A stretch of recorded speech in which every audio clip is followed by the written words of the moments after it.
Kakong Angela rengat ke kertong banyak kun nak ke South Shillong mentaka sengi ke lai poetrik unai lar ke lakan tho. Bajan barok ki kertong ki bayalap election ki long kumju. Namar ki keren baik tang ya ke jing bam sam. Bad da kumnu ban penduk ya ke jing bam sam.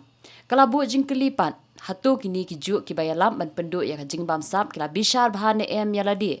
Da ke bakenok ba makiru ki de ki juk hi na pedeng kinang bam sam. Syuk-syuk kalau ong, bana kaliang kekam, kan ajing kenjing dia asya upat ba, bahkan syai bah. Ha ke bayadai bakajing pelut pensep ya kapisa, ha ke campaign jong ke election. Kum hakani ka por menta ba ade ka por election. Pinyo sngo ya baro baki kran ya kiju. Teng sngo kum ba baro ki candidate ki long kumju, nama baro ki ongi persya ka corruption. Hendrenga ngakwa ban ong kamtam.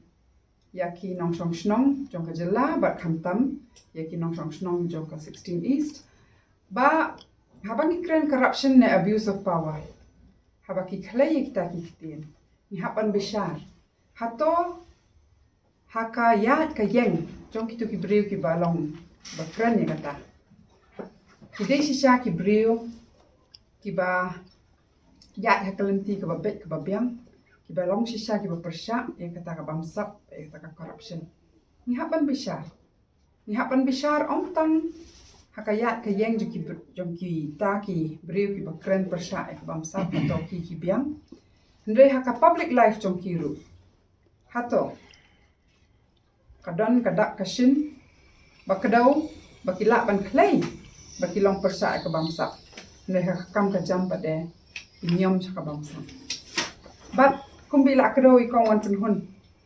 Sengosi baka jela jongi jing bun ki issue. Ndri bun sin kinong mi khmat kim shim khia ya kini ki issue. But dena kata kadam baka jing sa adin menta jong ka Meghalaya jong kini ki constituencies ru. Kam long shu ka ba ngila ban ka brip ki khmat. But ya klem de le ai. But kade ka ni kadam ka ba ka kam kung karansan kayeng panyang kun ya kini election ban wan bat kum bi ong ikong wan penhun ru kadi hi kadaw ka ba penwan yi syahmat ban ra ikikam ki jam ki ba ila jule lupa ndrei sakawai kini karansan ban kampen scam ban penjari kini kikam ki jam namar ladang im keren ladang im yeng menta kad ap sisa ka jingma ya ka jela ka jongi.